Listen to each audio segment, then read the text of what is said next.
So I set up the incubator because it's getting to be that time of year. I had tested a few of the turkey eggs that we had and made sure that they were fertilized before I started to set up the brooder, because I hadn't witnessed any very white moments out there in a while, but sure enough, they were happening. So I thought, great, time to set up the incubator. I have my first batch of chicks coming the week after next of meat birds. So I thought, perfect timing. I'll have them hatching that week. I'll have them all in the brooder together. We'll be good to go. Well, best laid planned. Some of my chicken eggs from my colored layers that I had, I also set up in here, and I candled them all last week, or the end of the week prior to that. So they'd been in. They had about 14 days left on them, and all the ones that were fertile, obviously I kept in here. I had 5 turkey eggs that were not fertile or had stalled out, and so the pig got a snack. So these that remained in here were all ready to go and make us some some more babies.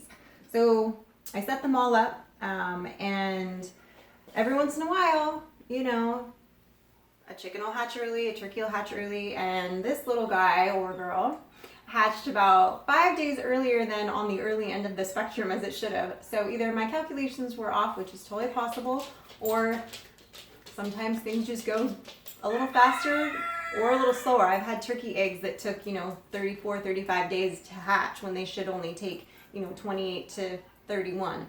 And same with chicken eggs. I've had chicken eggs that have taken, 25 or 26 days to hatch. It just depends.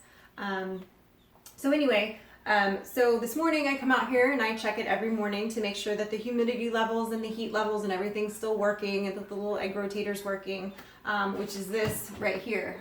You set the eggs in this, and then it slowly rotates the eggs for you.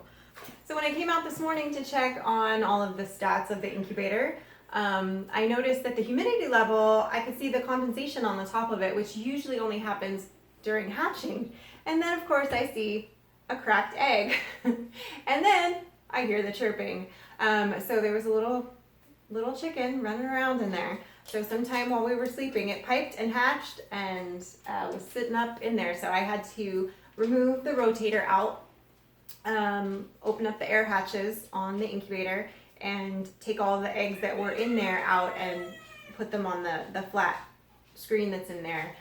Normally you do that about 3 days before you're anticipating hatching, but like I said, in this case, he, I don't know, had his little nail file and sprung out early. So the problem with this is the state of the brooder. I have done no maintenance on this brooder since we wrapped up last season's meat birds. I actually have it on the calendar for next weekend to repair the roof and do a bunch of work on the netting here. This was all temporary, and I want to put up some good hardware cloth here. And we had to tarp this last year because the roof was sucky. So unfortunately, this brooder is in no condition to set up for one little early bird. So now we have to set up a temporary brooder for the next week until I can repair this brooder and get it ready for the batch of birds that's coming in a week and a half. And it's raining. Birdies! Birdies! They like when you say their names. Got our leftover paver blocks over here that we have to use over by the hot tub area.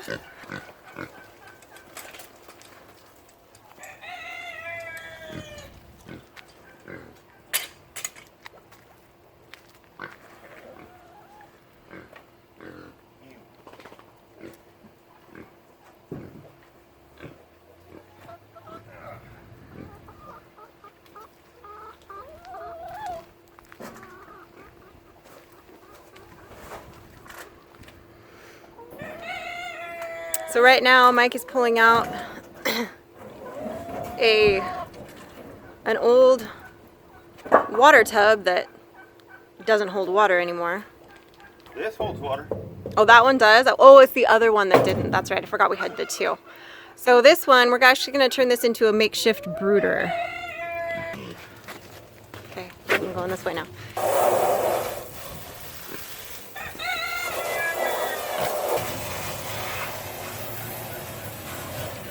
So I'll put some bedding in the bottom of this. I can clamp the heat lamp to the outside, cover it with a little aviary netting,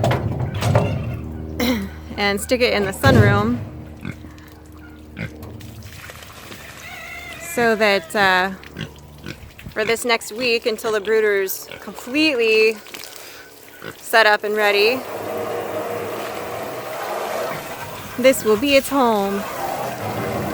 There it goes. So here's my incubator. It's a Farm Innovators Inc. Pro Series digital incubator. This will be my second season now using this. And we've had really good success rate with it. You can program the days, so depending on what kind of birds you're hatching out, you set the timer on it for the amount of days that you need. And then your humidity level, you want between 50 and 60%, and your temp, you want between 99 and 100 for at least for my purposes here with the chickens and the turkeys. When you get into, you know, quail and more exotic birds, you know, you're gonna have some there's my little, that is my little green egg layer. Okay, so we're gonna take this little, hopefully girl out. Although these are obviously not sexed, not that advanced in my breeding yet. I know, come on. So, as you can see, best estimates, this little one's been hatched out for about 12 hours. I like to leave them in. Frankie's dying. She wants to hold the little baby bird so bad. All right, come here. Remember how to hold the little babies? Okay, put your hand over the top. There we go. So this one's probably been hatched for about 12 hours at this point. I like to keep them in the incubator for at least 24 hours after hatching, allowing them to fully fluff out, kind of get their land legs. You can leave them in there for you. Some people like to leave them in for 2 full days. It's a personal preference. They're fine that long in there. I don't personally recommend leaving them in there any longer than that before moving them into a brooder situation with water and food.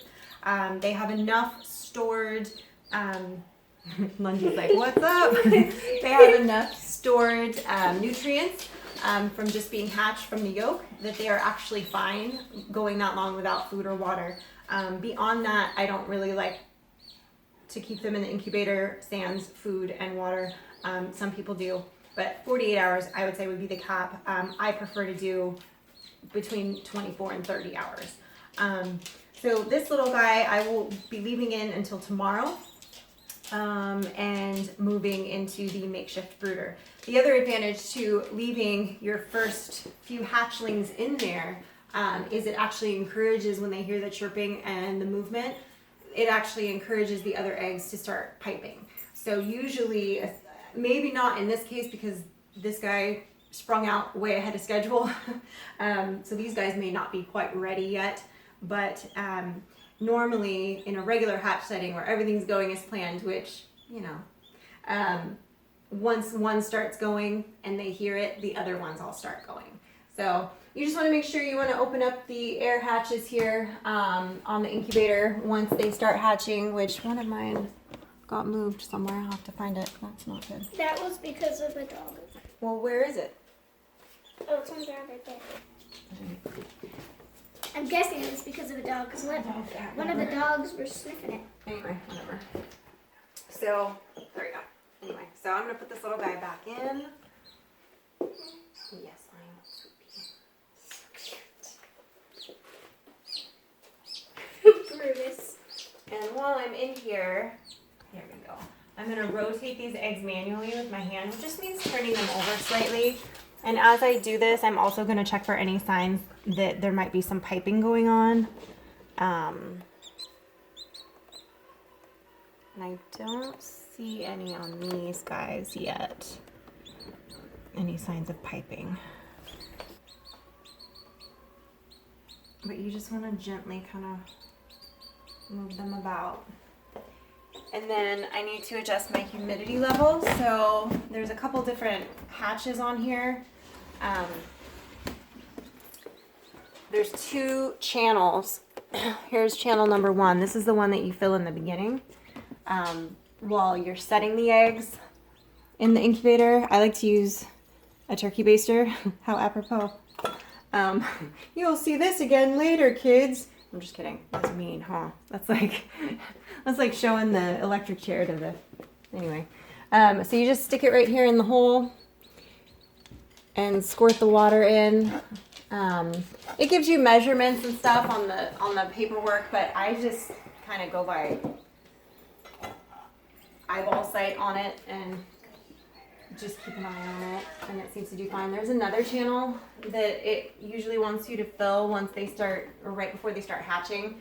But honestly, I haven't found it necessary to always do that, because as long as my humidity levels are in the range, then it doesn't matter. And some hatching, certain birds will ask for a higher humidity level, so it just depends on what you're hatching out as well. But I would think that the majority of people that are incubating their own birds are going to be doing turkeys and chickens.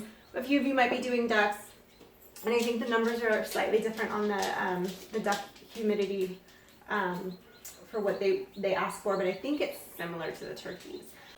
So thanks for watching the early bird special. Make sure you like the video, click the bell so you get the notifications, and don't forget to leave a comment and share the video and all that good stuff.